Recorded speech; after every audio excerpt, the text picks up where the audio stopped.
Assalamualaikum warahmatullahi wabarakatuh. Nama saya Eli Nurmaliati.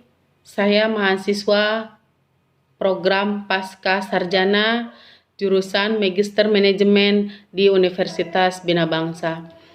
Video ini saya buat dalam rangka pengambilan tugas mata kuliah database pengambilan keputusan.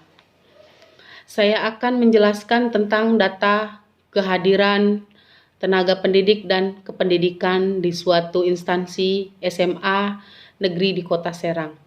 Disiplin yang baik mencerminkan besarnya rasa tanggung jawab seseorang terhadap tugas-tugas yang diberikan kepadanya. Saya mempunyai database daftar hadir dalam 1 tahun dan nilai rata-rata 70% tepat waktu, 30% tidak tepat waktu. Berarti masih ada tenaga kerja yang memiliki tingkat kedisiplinan rendah. Kedisiplinan merupakan fungsi operatif dari manajemen sumber daya manusia yang amat penting. Karena semakin baik tingkat kedisiplinan pegawai, maka akan semakin tinggi pula prestasi kerja yang dapat dicapai.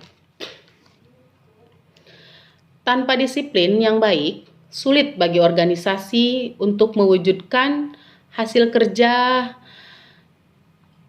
yang bermutu dan optimal.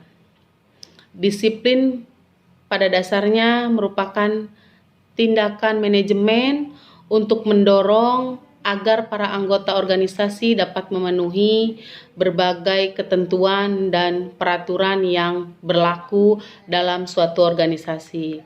Menurut Indah Pujihartatik menyebutkan disiplin kerja itu suatu alat yang digunakan manajer untuk mengubah suatu perilaku serta sebagai suatu upaya untuk meningkatkan kesadaran dan kesediaan seseorang menaati semua peraturan instansi serta norma-norma sosial yang berlaku. Profesionalitas dalam pelayanan saat ini menjadi bagian yang sangat penting dan menentukan dalam sebuah organisasi, baik itu lembaga pemerintahan, swasta, ataupun perusahaan. Secara khusus, lembaga pemerintahan dalam bidang pendidikan yaitu sekolah. Peran sekolah dalam memberikan pelayanan bagi masyarakat Indonesia tercermin dari kualitas pelayanan yang diberikan. Pelayanan yang akan menjadi baik bila disiplin dan kinerja selalu menjadi perhatian yang ada di lingkungan sekolah. Langkah-langkah berdasarkan data tersebut bahwa di mana pemimpin dan bawahan sama-sama terlibat dalam pemecahan masalah dan pembuatan keputusan. Melakukan komunikasi dan yang efektif yaitu dua arah dengan tujuan mengoptimalkan berbagai rencana, beberapa program seperti mengadakan kegiatan workshop, menganalisis masalah yang dihadapi oleh sekolah. Hal tersebut ditujukan untuk kepentingan program kerja di tahun ajaran baru.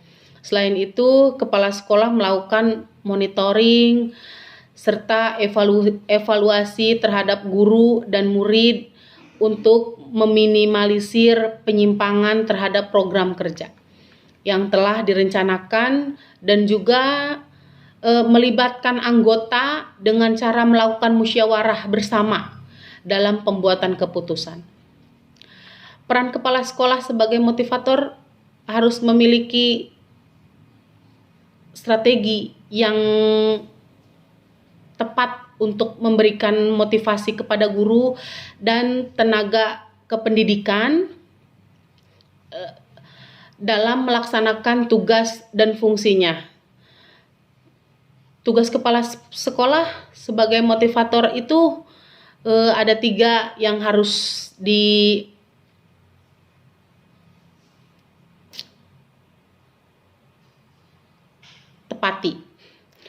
1, kemampuan untuk mengatur lingkungan kerja, kemampuan mengatur sarana kerja, dan kemampuan menetapkan prinsip penghargaan dan hukuman. Demikian presentasi saya, lebih dan kurangnya saya mohon maaf. Wassalamualaikum warahmatullahi wabarakatuh.